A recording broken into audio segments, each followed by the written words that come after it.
Mana Mamat ni? Nak makan ni. Tu pun kau? Sini. Assalamualaikum. Salam. Salam baik. Tak. Ada masalah luar tadi.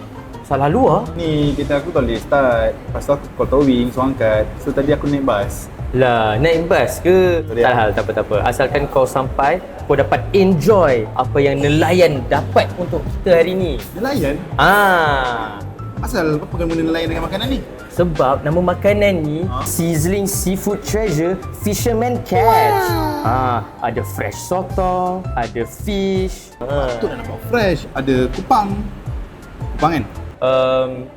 Rasanya lah, tapi bukan kupang tu macam satu kupang, 3 kupang. Kan, tu duit. Duit. Lain Tapi Ya. sama je sebab kita pakai duit aku untuk beli makanan ni. Aku belanja. Ya, makan. Jom, enjoy. Nah, ni 2 garpu untuk kau, 2 sudu untuk aku. Ngam. Sekejap. Ni kau punya, tu aku punya. Okey. Baru boleh makan. Sudu dekat tangan kanan. Okey. Baca doa dulu.